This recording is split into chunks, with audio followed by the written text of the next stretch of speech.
तो अभी भी लोग कह रहे थे कि उन 3 राज्यों में बीजेपी साफ हो जाएगी, तो वो लोग कह रहे थे। उसे कहना अपोजिशन का कहने दीजिए, उससे क्या। जिन लोगों ने आज तक अपने लिए, परिवार के लिए, पैसे के लिए राजनीति किया है, अब जनता उन लोगों को पहचान चुकी है। अब उन लोगों को जनता ने अब पूरी तरह से नकार रही है।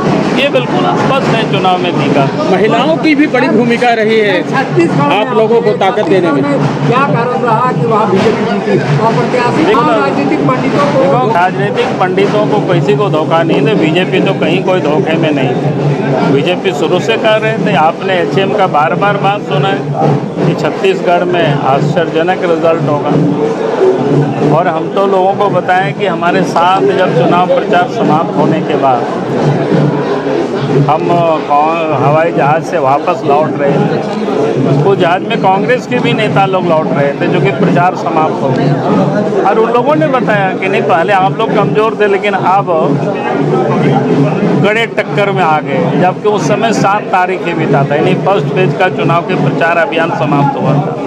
उसके बाद फिर सेकेंड अभियान फेज, तो काफ़ी सीटें बची हुई थी। सर, लोकसभा चुनाव में कितना इम्पैक्ट पड़ेगा? क्या काम की वहाँ पर बीजेपी के सब योजना, सब एक तो हमने कहा कि देश के प्रधानमंत्री नरेंद्र मोदी जी की जो गारंटी है, जनता को उनके ऊपर पूरा भरोसा है और लोगों ने भरोसा जताया। और चुनाव घोषणा पत्र में चाहे वो माँ बहनों के लिए योजना हो, किसानों के लिए योजना हो, JST वगैरह जितना भी चीज़ें हैं, क्योंकि लोगों को लगता है कि भाई बीजेपी ही जो कमिट करती है जनता के बीच उसको पूरा करती है। कांग्रेस पार्टी जितनी भी कमिट करती है, वादा करती है, कभी वो पूरा नहीं करती है। सत्ता में आने के बाद वो वहाँ से मुकर जाती है।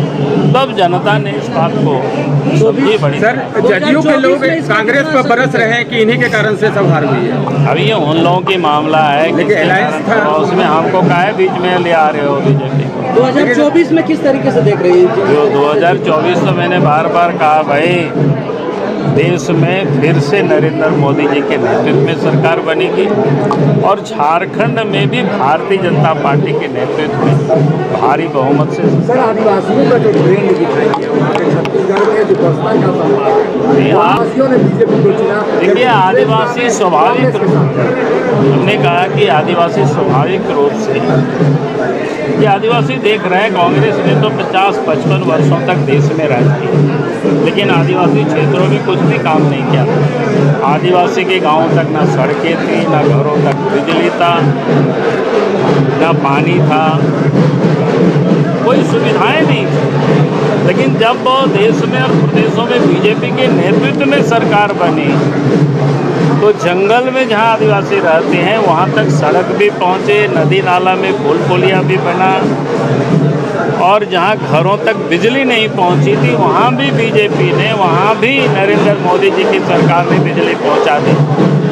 तो स्वाभाविक रूप से, और सम्मान भी जो आदिवासियों को जो बीजेपी ने दी है, आज भी भारत सरकार के मंत्रिमंडल में 8-8 मंत्री हैं, ये कभी नहीं हुआ था। और उसके साथ साथ देश के राष्ट्रपति भी आज आदिवासी समुदाय से आते हैं, महिला है श्रीमती द्रौपदी मुर्मू। तो ये देश के आदिवासी जान रहे हैं, देख रहे हैं। अगर हम झारखंड को ही ले, यहाँ भी देखिए, कांग्रेस तो इतनी वर्षों तक राज किया था, यहाँ के लोग अलग राज्य के लिए लड़ाई लड़ रहे थे, कांग्रेस ने कभी भी नहीं बनाया। बीजेपी की सरकार बनी तो यहाँ के लोगों की भावनाओं का सम्मान किया और अलग झारखंड राज्य बनाया। आज आदिवासी उस बात को रिलाई कर रहे हैं कि समझ रहे हैं कि भाई हमारे लिए कौन हितैषी है, तो जो उनके लिए हितैषी है उनके साथ अब आदिवासी खड़े हो। अभी थोड़ा उनके बीच में जाके जागरूकता पैदा करने की